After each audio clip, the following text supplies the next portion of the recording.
Good morning guys. কেমন আছো তোমরা? আশা করি ফার্স্ট ব্লগ ভালো লেগেছে তোমাদের। আর যারা যারা ফার্স্ট ব্লগ মিস করে গেছো, ডেসক্রিপশনে লিংক আছে, একবার চেক করে নিও। সো কালকে আমাদের হোমস্টে রিচ করতেই প্রায় অনেক লেট হয়ে যায়। টায়ার্ডও প্রচুর হয়ে গেছিলাম, তাই আজকে সকালে ঘুম থেকেও লেটেই উঠি। তো প্ল্যান করে রেখেছিলাম যে সকালে সানরাইজটা দেখবো, সেটাও হয়নি। এনিওয়েজ, আমাদের হোমস্টে থেকে বেরিয়েই লেফট সাইড নিতে আমরা অযোধ্যা পাহাড়ের রাস্তাটা ধরে নিই। তো তোমাদের আজকে প্ল্যানটা শেয়ার করে দিই। আমাদের দেখার ইচ্ছে আছে Turga Bamni falls, marble lake, upper dam, lower dam, Lahoria dam. আর দিনের শেষে তোমাদের জন্য একটা সারপ্রাইজ আছে। তোমরা দেখতে থাকো, এনজয় করতে থাকো ব্লগটা।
উফ, এই রাস্তা আলাদাই view. Steep and curve road experience করতে হলে তোমাদের কিন্তু আসতেই হবে এখানে। ফিল করতে হবে লাইফের থ্রিল, ফিল করতে হবে কার্ভস। তো অযোধ্যা পাহাড়ের এই আলাদাই ভিউ এনজয় করতে করতে আমরা দাঁড়িয়েছিলাম একটা চায়ের দোকানে। ঘড়িতে সকাল 10টাও বেজে গেছে। তো সেখানেই চা খেয়ে আমরা এগিয়ে পড়ি বামনি ফলসের দিকে। আর বামনি ফলসের এন্ট্রান্সেই তোমরা দেখতে পাচ্ছ প্রচুর লোকের ভিড়, প্রচুর গাড়ি বাইক পার্কিং প্লেসে পার্কড আছে। তো এখানেরই ডান দিকের রাস্তা দিয়ে আমরা নেমে যাব টুয়ার্ডস আমাদের মেন ওয়াটারফল বামনি ফলসের দিকে। তো এন্ট্রান্স গেট ক্রস করে কিছুটা এগিয়ে আসলেই তোমরা দেখতে পাবে এরকম একটা ছোট ওয়াটার বডি, আর তার উপরেই আছে একটা ব্রিজ।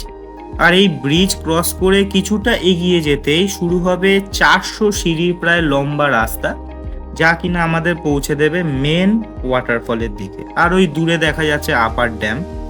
তো এই 400 সিঁড়ি যেতে যেতে ভাবছি নেমে তো যাব সিঁড়ি, কিন্তু উঠবো কি করে? কিন্তু ভাই লাইফ তো একটাই, এনজয় তো করতেই হবে। তো যাই হোক, কথা বলতে বলতে আমরা প্রায় চলে এসেছি আমাদের মেন ওয়াটারফল বামনি ফলসের দিকে। তো এই হলো বামনি ফলস। অনেক অনেক পাথরের উপর জল পড়ে জায়গাটা অনেকটাই রিস্কি, প্রচুর স্লিপারি বানিয়ে দিয়েছে। কিন্তু তার মধ্যেও অনেক লোক এসেছে, অনেকে আবার স্নানও করছে।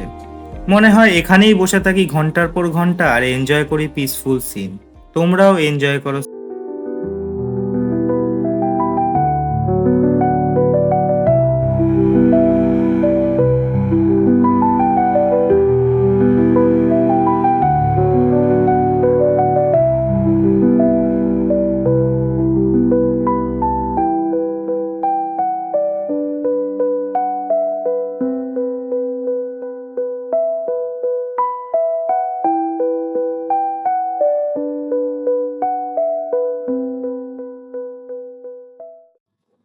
উফ, আলাদাই একটা ন্যাচারাল বিউটি ফিল করলাম। তোমরা জানিও কমেন্ট সেকশনে কেমন লাগলো তোমাদের এই বামনি ফলস। এনিওয়েজ, বামনি ফলসের বিউটি এনজয় করার পরে আমরা বেরিয়ে পড়ি আমাদের নেক্সট ডেস্টিনেশন মার্বেল লেকের দিকে। অযোধ্যা পাহাড়ের এই রাস্তায় যতটাই আমরা উপরের দিকে যাচ্ছি ততটাই রাস্তার স্টিফনেস আর কার্ভ যেন বেড়েই চলেছে। এই রাস্তা ধরে আর 3 কিলোমিটার গেলে আমরা পৌঁছাবো আমাদের ডেস্টিনেশনে। মার্বেল লেকের কিন্তু একটা হিস্ট্রিও আছে। চলো তোমাদের ওখানে গিয়েই মার্বেল লেকটা ঘুরে দেখা। তো এই হলো মার্বেল লেক। তোমরা দেখতেই পাচ্ছ অনেকটা জায়গা জুড়েই মার্বেল লেকটা। লোকালদের থেকে জানলাম যে যখন fourth hydro electric power project তৈরি হচ্ছিল তখন পাহাড়ে ব্লাস্টের জন্যই এই মার্বেল লেকটা তৈরি হয়। আর একটাই জিনিস লোকালরা বলল যে স্থানীয় কর্তৃপক্ষ আর পুরুলিয়া অ্যাডমিনিস্ট্রেশন ঠিক করেছে যে এই মার্বেল লেকের সাইডেই একটা ক্যাফেটেরিয়া আর একটা ওয়াচ টাওয়ার বানাবে। এর জন্য পরে যখন টুরিস্টরা আসবে তারা বিন্দাস চায়ের কাপ নিয়ে এই পাহাড়ের বিউটি এনজয় করতে পারবে। তোমরা এনজয় করো মার্বেল লেকের এই ন্যাচারাল বিউটি।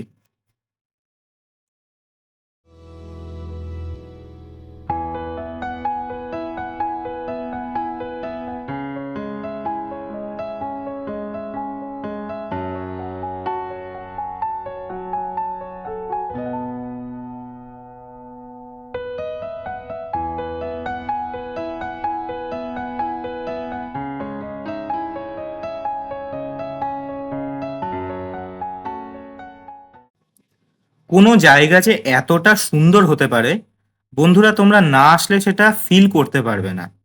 তো মার্বেল লেক এনজয় করার পরে আমরা বেরিয়ে পড়েছি আমাদের নেক্সট ডেস্টিনেশন আপার ড্যামের দিকে। এই রাস্তা ধরে 6 কিলোমিটার আর রাইড করলেই আমরা পৌঁছে যাব আপার ড্যাম।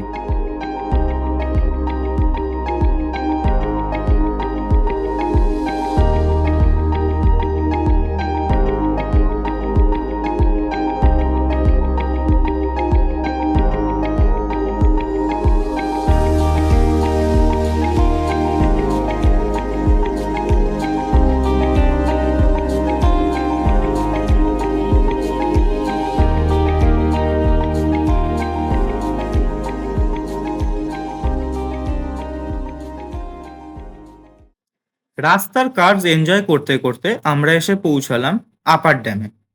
অযোধ্যা পাহাড়ের রাস্তায় মার্বেল লেক ক্রস করে 2 কিলোমিটার এগিয়ে যেতে দুটো রাস্তা ভাগ হয়ে যাচ্ছে। একটা রাস্তা চলে যাচ্ছে সোজা ময়ূর পাহাড় আর অযোধ্যা পাহাড় হিল টপের দিকে, আর আরেকটা রাস্তা ডান দিকে চলে যাচ্ছে towards upper dam and lower dam. তো আপার ড্যাম সম্পর্কে তোমাদের একটুখানি বলে দিই। আজ থেকে প্রায় 16 বছর আগে 2008 সালে সুবর্ণরেখা নদীর উপর তৈরি করা হয়েছিল এই আপার ড্যাম।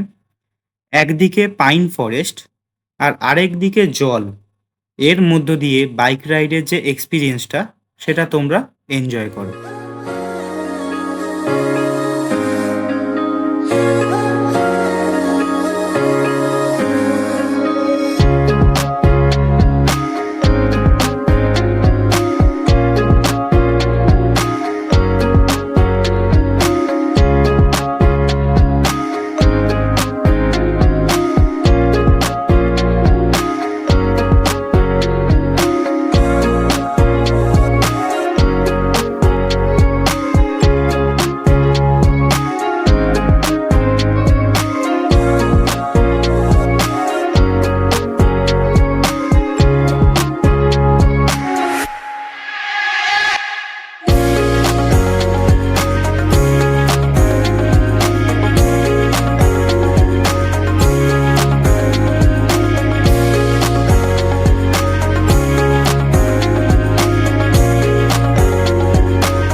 তো আপার ড্যাম এক্সপ্লোর করার পরে আমরা বেরিয়ে পড়েছি আমাদের নেক্সট ডেস্টিনেশন টুয়ার্ডস ময়ূর পাহাড় অ্যান্ড অযোধ্যা হিল টপ। তোমরা কমেন্ট করে জানিও আমাদের এই পুরুলিয়া ব্লগটা তোমাদের কেমন লাগলো, অ্যান্ড সাপোর্ট করো যাতে ইন ফিউচার আরো নতুন নতুন রাইডিং এক্সপিরিয়েন্স তোমাদের সাথে শেয়ার করতে পারি।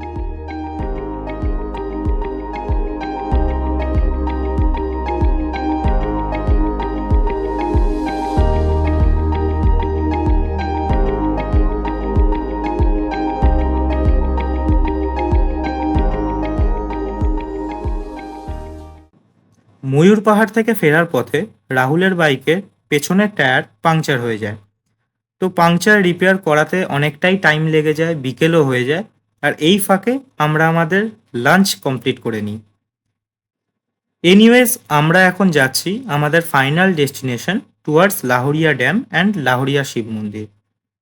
এইখান থেকে বাদিক নিয়েই আমরা 2 কিলোমিটার যদি রাইড করি তাহলে আমরা পৌঁছে যাব টুয়ার্ডস আমাদের ফাইনাল ডেস্টিনেশন। তোমরা রাইডটা এনজয় করো, দেখতে থাকো ব্লগটা।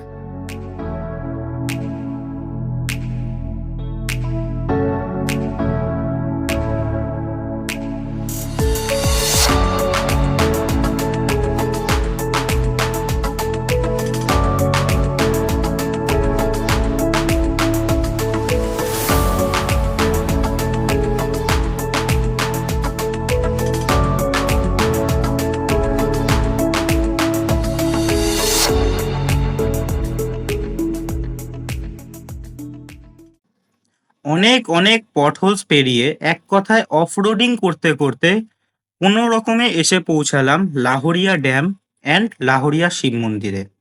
এটাই ছিল আমাদের ফাইনাল ডেস্টিনেশন। এরপর আমরা চলে যাব টুয়ার্ডস আমাদের হোমস্টে বাঘমুন্ডি। তো ভিডিওর শুরুতেই তোমাদের বলেছিলাম যে একটা সারপ্রাইজ আছে।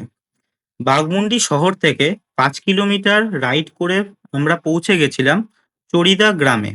অনেকেই হয়তো সেই গ্রামে গেছো, অনেকে হয়তো সেই গ্রামের লোকেদের সাথে কথাও বলেছো, অনেকে এই গ্রামটাকে মুখোশ গ্রাম হিসাবেও চেনে।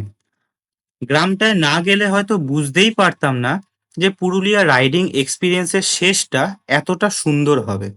এখানকার গ্রামের লোকজনের সাথে কথা বলে জানতে পারলাম যে এখানকার গ্রামের মেন জীবিকাই হলো মুখোশ বানানো। কেউ বা কাগজে মুখোশ বানাচ্ছে, কেউ বা কাপড়ে সাবুদানা মিশিয়ে তাতে নিজের হস্তশিল্প প্রকাশ করছে। আমার ব্লগটা এখানেই শেষ। পুরুলিয়া রাইডিং এক্সপিরিয়েন্স তোমাদের কেমন লাগলো জানিও। তোমরাও কখনো আসলে শেয়ার করো। দেখা হচ্ছে পরবর্তী কোনো রাইডিং এক্সপিরিয়েন্স নিয়ে তোমাদের সাথে।